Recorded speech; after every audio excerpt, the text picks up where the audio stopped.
Bienvenue à toutes et à tous. Aujourd'hui, on va faire une plongée dans un classique du 19e siècle, un livre qui s'appelle Life and Labour de Samuel Smiles. Bonjour. Et c'est une plongée qui, je pense, va pas mal bousculer nos idées reçues. Ah, ça c'est sûr. L'idée de départ du livre est assez directe, disons. La vie, c'est le travail. Point. Notre mission, ça va être de creuser un peu ça. Exactement. Qu'est-ce que ça veut dire? Et surtout, est-ce que cette vision très victorienne a encore quelque chose à nous apprendre sur notre rapport à la productivité, au but et même au loisir? C'est toute la question. Si la vie, c'est le travail, de quel travail on parle? Est-ce que c'est une apologie de l'épuisement professionnel avant l'heure, ou est-ce que c'est plus subtil? C'est ce qu'on va voir. C'est bien plus subtil et on va voir que Smiles s'attaque à pas mal de mythes, le génie qui attend l'inspiration, la richesse qui permet le repos. Tout ça, il le balaye. Alors commençons par le cœur du sujet, cette valeur quasi sacrée du travail. C'est ça. Le livre nous met tout de suite dans le bain. Le travail, c'est la condition de tout. C'est le prix à payer pour la moindre chose de valeur. D'ailleurs, il cite Saint-Augustin. Oui, cette citation est géniale. Rien n'est aussi laborieux que de ne pas travailler. C'est complètement contre-intuitif par rapport à notre époque, qui rêve de farnienter, non? Totalement. Et pour Smiles, c'est pas une blague. Le travail, c'est un éducateur. C'est ce qui nous discipline, ce qui nous met face au réel. Et à l'inverse, l'oisiveté. L'oisiveté, c'est une faillite morale. Il utilise des mots très très forts. Il parle de l'atelier du diable. Ah oui, quand même. Il va même jusqu'à citer un théologien, Jérémie Taylor, qui décrit la personne oisive comme un homme vivant enterré. Un homme vivant enterré, l'image est terrible. On sent bien que ça dépasse le simple fait de devoir gagner sa vie. Bien sûr. Mais du coup, ça m'amène à une question. Et les gens qui n'ont pas besoin de travailler, alors? Les riches, les aristocrates? Eh bien, c'est là que sa pensée est intéressante. Sa réponse, c'est non. Au contraire, ils doivent travailler encore plus dur. Comment ça? Il développe tout un idéal du gentleman. Pour lui, le travail d'un gentleman, c'est pas un travail physique, évidemment, c'est un travail intellectuel, moral. C'est-à-dire? Son devoir, c'est de se mettre au service du bien public. Il s'appuie sur un sermon qui explique que plus on a de talent... Et par talent, il entend les compétences? Non, pas seulement. Il l'entend au sens biblique. C'est les ressources. La richesse, le temps, l'éducation. Ce qu'on appellerait le privilège aujourd'hui. D'accord. Et plus on a de privilèges, plus on a la responsabilité de les utiliser pour les autres. Il a une formule géniale pour ça. Un gentleman ne doit pas être un drone vivant du miel récolté par les autres. J'adore l'image du drone. Mais cette vision du travail, ça semble ne laisser aucune place pour souffler, c'est épuisant. On pourrait le croire. Et pourtant, il y a tout un chapitre sur ce qu'il appelle l'évangile du loisir. Comment il arrive à concilier les deux? C'est là qu'on voit que sa pensée est plus fine qu'il n'y paraît. Il n'est pas du tout l'apôtre du burn-out. Pour lui, le loisir, c'est le but. Mais Il y en a deux. Le loisir doit être mérité par le travail et il doit être utilisé intelligemment. Il a une anecdote parfaite pour illustrer ça. je suis preneur. C'est l'histoire d'un fabricant de chandelles de suive. Il a fait fortune, il prend sa retraite. Et il s'effondre. Il ne sait plus quoi faire de ses journées, il déprime. C'est l'angoisse de la retraite, en fait. Le fameux bore-out. C'est très moderne comme observation. Tout à fait. Et ce pauvre homme finit par retourner en cachette dans son ancienne usine les jours de fonte, juste pour l'odeur, pour avoir l'impression de faire quelque chose. Donc, le loisir sans le travail pour lui donner du sens, ça devient un poids. Exactement. Le loisir doit être actif. Comment on fait alors? Comment on utilise bien ces loisirs selon lui? Il faut diversifier. Le repos, c'est pas l'inactivité, c'est le changement d'activité. Et là, les exemples qu'il donne sont savoureux. Ah oui. Il prend l'exemple du grand compositeur Rossini. Attendez, l'exemple de Rossini est fou. Le génie de l'opéra, qui passe sa retraite à inventer des recettes de salade et des plats à la truffe. C'est magnifique. N'est-ce pas? C'est exactement ça l'idée. Son esprit créatif ne s'est pas éteint, il a juste changé de domaine. Il a changé de chaîne en quelque sorte. C'est ça. Et il y en a d'autres. Le philosophe du Galles Stewart qui s'entraînait à faire tenir une plume de paon en équilibre sur son nez. Sérieusement. Ou, mon préféré, le docteur Adam, un recteur d'école très respecté. Son passe-temps, c'était d'aller chez un coutelier pour affûter des couteaux. Ça devait être une scène assez surréaliste. Imaginez, des étudiants viennent le voir dans la boutique bloqué sur un texte en grec, et là, le type en tablier, plein de limailles, leur donne une traduction hyper brillante, et il retourne à sa meule. Donc la leçon, c'est que le vrai repos, c'est une autre forme de concentration. Vous avez tout compris. C'est une gymnastique de l'esprit. Justement, en parlant de ces esprits brillants, est-ce qu'ils pensent qu'ils sont nés comme ça? Que c'est du talent pur? Alors là, pas du tout. Et c'est un autre grand mythe qu'il veut démolir. Pour lui, ce qu'on appelle le génie, c'est beaucoup moins une question de don que de patience, de persévérance. Il cite Buffon, je crois. Oui, le génie est une plus grande aptitude à la patience. Même Isaac Newton aurait dit que sa seule vraie qualité, c'était sa capacité à garder un problème en tête sans jamais le lâcher. Précisément.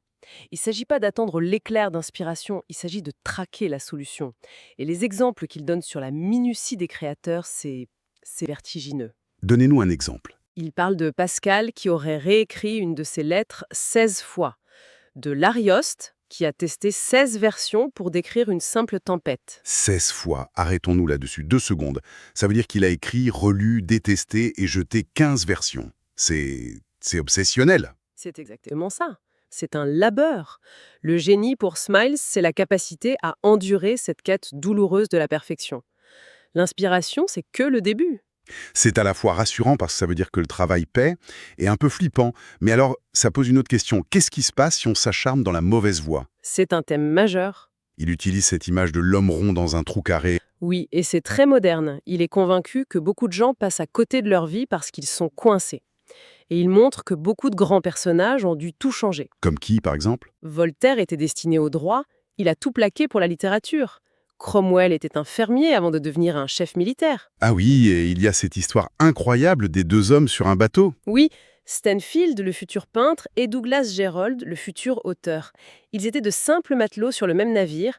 Ils n'ont trouvé leur voie qu'en quittant la mer. La clé, donc, c'est d'avoir le courage de sortir de l'ornière. C'est ça. La persévérance, c'est bien, mais dans la bonne direction. Cette idée qu'il faut parfois tout plaquer, ça me fait penser au cas inverse. Ceux qui trouvent leur voie tout de suite, les prodiges, qu'est-ce qu'il en pense? Il aborde ça avec une prudence immense. C'est l'une des parties les plus surprenantes du livre. Il commence ce chapitre en qualifiant la précocité de maladie. Une maladie, carrément. Nous qui avons tendance à les célébrer. Oui, il met vraiment en garde contre la sursollicitation des jeunes esprits. Il raconte l'histoire tragique d'un petit garçon, un certain Heineken. À 5 ans, il connaissait le latin, la théologie, un petit génie. Et Et il est mort à 5 ans, épuisé. La thèse de Smiles, c'est que le corps doit se développer avant l'esprit. Une bonne digestion, dit-il, est plus importante qu'une bonne réflexion dans l'enfance. c'est une vision assez radicale. Et pourtant, il admet qu'il y a un domaine où les prodiges existent, c'est la musique. C'est l'exception qui confirme la règle, on dirait. Et les anecdotes sont folles. Le jeune Handel, par exemple, son père voulait en faire un avocat. Il lui avait interdit la musique. Et qu'est-ce qu'il a fait? Il a caché un petit clavecin dans le grenier pour jouer en secret la nuit. À 10 ans, il composait déjà. Et puis il y a le cas ultime, Mozart. Bien sûr. Mozart composait à 4 ans, son premier opéra à 12. Mais Smiles utilise aussi son histoire comme une mise en garde. Comment ça?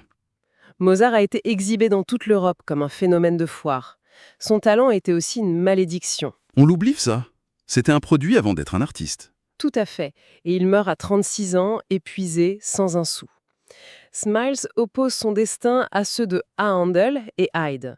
Eux aussi étaient précoces. Mais ils ont duré. Exactement. Ils ont composé leur plus grand chef-d'œuvre, le Messie et la création, à un âge très avancé. Ils ont su transformer l'étincelle en un feu durable. Donc, la précocité, c'est pas une garantie. Ça peut même être un piège si elle n'est pas cultivée par le travail sur le long terme. On en revient toujours là.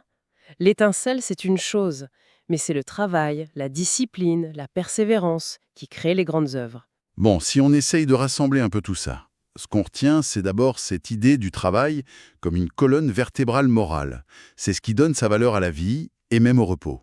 Ensuite, cette vision du loisir qui doit être actif, cultivé, une sorte de jachère pour l'esprit, mais une jachère où l'on plante autre chose. Puis, cette redéfinition du génie. Non pas un don, mais une capacité quasi surhumaine à la patience. Et enfin, cette grande méfiance envers la précocité. Et ce qui est fou, c'est de voir à quel point tous ces thèmes du 19e siècle dialoguent avec notre époque. C'est exactement ce que j'allais dire. Aujourd'hui, on parle de hustle culture, de burn-out, de quête de sens, de trouver sa passion. On a l'impression d'avoir inventé ces concepts, mais en fait, Smiles les abordait déjà. avec un autre vocabulaire. Plus moral peut-être. Oui, sa réponse, si on l'a modernisée, ce serait une sorte d'équilibre. Il ne prône ni l'agitation permanente, ni la paresse. Il propose un rythme sain, un travail intense, focalisé, suivi de phases de récupération active. C'est une vision très holistique finalement. Tout à fait. Pour conclure, il y a une dernière chose qui m'a vraiment marqué dans le livre. C'est sa définition du vrai gentleman. Ah oui, elle est très belle. Pour lui, ça n'a rien à voir avec la naissance ou l'argent. C'est une question de caractère. L'honnêteté, le courage, l'empathie. Il dit qu'on peut trouver cette qualité dans la chaumière du laboureur. Ce qui nous laisse avec une question assez provocatrice pour aujourd'hui, je trouve. Allez-y. Dans notre monde qui est souvent obsédé par des marqueurs de réussite très visibles, le revenu, le statut sur les réseaux sociaux, la notoriété, que se passerait-il si on recentrait notre définition d'une vie réussie, non pas sur ce qu'on a ou ce qu'on fait, mais sur la personne qu'on devient, sur le développement de notre propre caractère, comme le suggère Steve Spessels. C'est une pensée qui vaut la peine d'être méditée. Merci beaucoup. Merci à vous.